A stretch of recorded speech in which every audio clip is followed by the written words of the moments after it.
আজকে একটা রিপোর্ট প্রকাশ করেছে প্রথম আলো। তার শিরোনাম হচ্ছে এক কাঠগড়ায় ৪৫ মিনিট দাঁড়িয়ে সালমান, আনিসুল, মেনন, শাহজাহান, কামাল, দীপু মনিরা।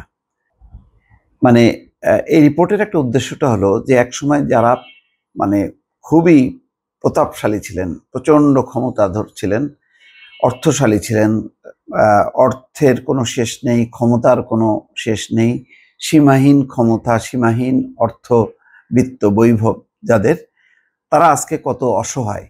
তারা এক কাঠগড়ায় ৪৫ মিনিট দাঁড়াইছেন। কে কি আচরণ করলেন, কার সাথে কে কথা বললেন, তার একটা বর্ণনা পাওয়া গেল। এটার মধ্য দিয়ে শিক্ষাটা হলো এটাই যে আজকে যে রাজা, কালকে সে ফকির, একেবারে ফকির, শুধু মানে ভিখারি আর কি।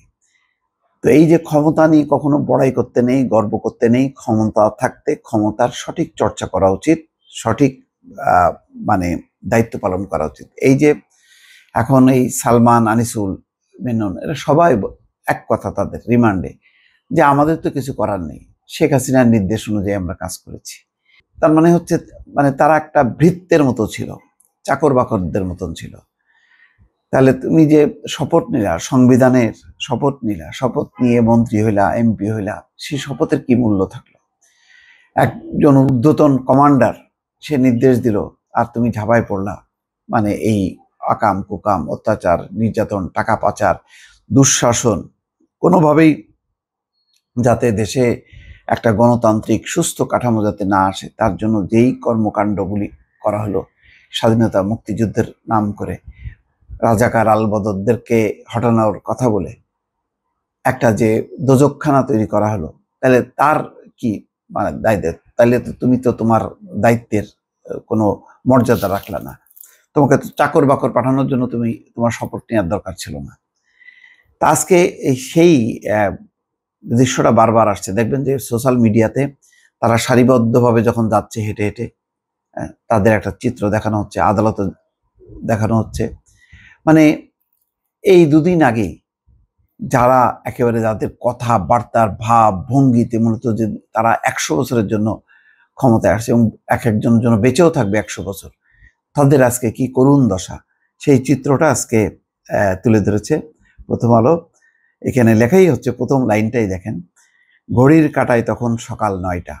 খাস কামরা থেকে বেরিয়ে ঢাকার চিফ মেট্রোপলিটন ম্যাজিস্ট্রেট আদালতের এজলাসে আসেন বিচারক। একজন নিম্ন আদালতের একজন বিচারকের সামনে তাদেরকে কাঠগড়ায় দাঁড়ায় থাকতে হচ্ছে।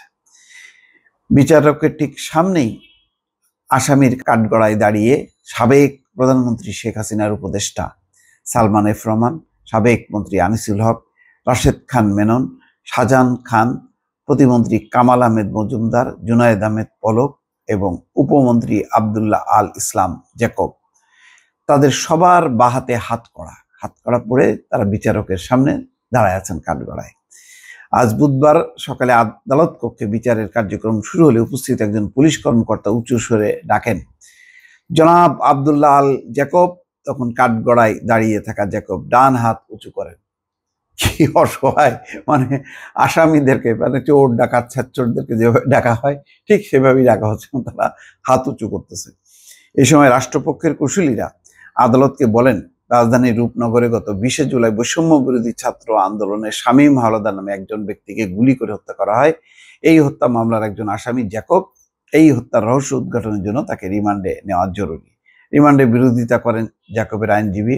এরপর জ্যাকব নিজেই আদালতে কথা বলেন। এখন তো তাও কথা বলতে পারতেছে, আসামিরা আইনজীবী দিতে পারছে। প্রথম তো ঢিল, ইট, পাটকেল, জুতা, লাথি, কিল, ঘুষি, কত রকমের ঘটনা।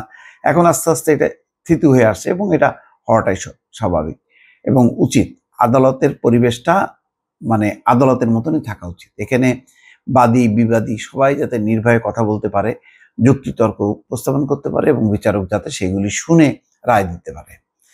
জ্যাকব বলছেন, মাননীয় আদালত, আমি ভোলার চর ফ্যাশনের এমপি ছিলাম। আমি কোনোদিন ঢাকায় রাজনীতি করিনি, জন্মের পর কোনোদিন ঢাকার রূপনগরে যাইনি, অথচ আমার বিরুদ্ধে রূপনগর থানায় হত্যা মামলা দেওয়া হয়েছে। এটা হয়রানিমূলক মামলা।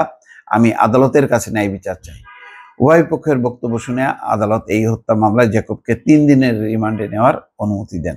এরপর আনিসুলের রিমান্ড শুনানি শুরু হয়। রাষ্ট্রপক্ষ থেকে আদালতকে বলা হয় রাজধানীর উত্তরা জসিমউদ্দিন সড়কে আরও একটি হত্যাকাণ্ড মানে সাথে তার নাম আছে, যাই হোক এত লম্বা না বলি। এই সময় রিমান্ডের বিরোধিতা করে আদালতে বক্তব্য রাখেন আনিসুলের আইনজীবী। তিনি বলছেন যে আনিসুল এই ঘটনার সাথে জড়িত নেই। যাক, তাদেরকে 5 দিনের রিমান্ড দেওয়া হয়। আনিসুলের বিরুদ্ধে 55টি মামলা হয়েছে এই পর্যন্ত।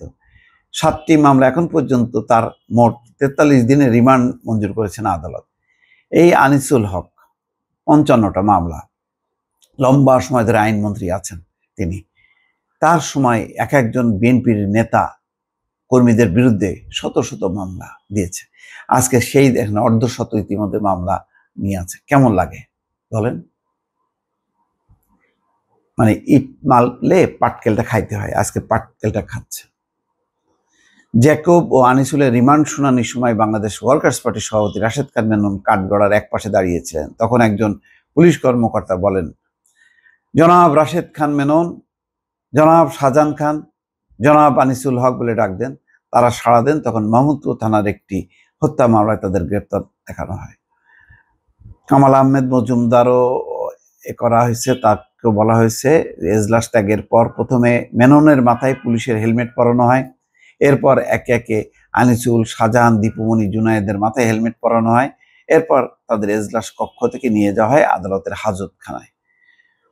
7 সকালে আদালতে তারা ছাত্র জনতার গণ অভ্যুত্থানের মুখে 5ই আগস্ট শেখ হাসিনার পতন হয়। তারপরে যখন আনিসুল এবং সালমানকে আনা হয়, তাদের ডিম ছোড়া হয়, হেনস্থার শিকার হয় দীপুমণি সহ বেশ কয়েকজন। এরপর থেকে তাদেরকে 7 সকালে আনা হচ্ছে। এখন পর্যন্ত সাবেক কয়েকজন মন্ত্রী, সরকারি আমলা, আওয়ামী লীগ নেতা, সাংবাদিক সহ বিভিন্ন পেশার অন্তত 90 জনকে গ্রেপ্তার দেখানো হয়েছে। এই হচ্ছে একটা চিত্র দর্শক। মানে এই চিত্র থেকেই এইটা সম্ভবত এই কারণেই তোলা হচ্ছে যে প্রতাপশালী নেতাদের আজকে আদালতে কি পরিস্থিতির মধ্যে তারা আসছেন, কিভাবে দাঁড়িয়ে আছেন, কিভাবে তারা একজন আরেকজনের সাথে কথা বলছেন, সেই দৃশ্যগুলি। এবং এখানে একটা বর্ণনা আছে, ঘড়ির কাঁটায় তখন সকাল 9:30টায় নারী পুলিশ সদস্যরা সাবেক শিক্ষামন্ত্রী দীপুমণিকে এজলাসে নিয়ে আসেন। মাথা থেকে হেলমেট খোলার পর দীপুমণির সঙ্গে হাসি মুখে কথা বলেন আগে থেকে কাঠগড়ায় দাঁড়িয়ে থাকা সালমান। প্রায় 2 থেকে 3 মিনিট তাদের মধ্যে কথা হয়। যাক, এখনো যে হাসি মুখ আছে, আস্তে আস্তে ধাতস্থ হচ্ছে, এটা একটা ভালো জিনিস। তো এই হলো অবস্থা আর কি। মানে তাদেরকে এখন কোন আদালতে কিভাবে দাঁড়াতে হচ্ছে, কখন আসতে হচ্ছে, কখন যাইতে হচ্ছে, এই নিয়ে বেশ একটা রিপোর্ট আসছে গণমাধ্যমে। দর্শক ভালো থাকবেন, আল্লাহ হাফিজ।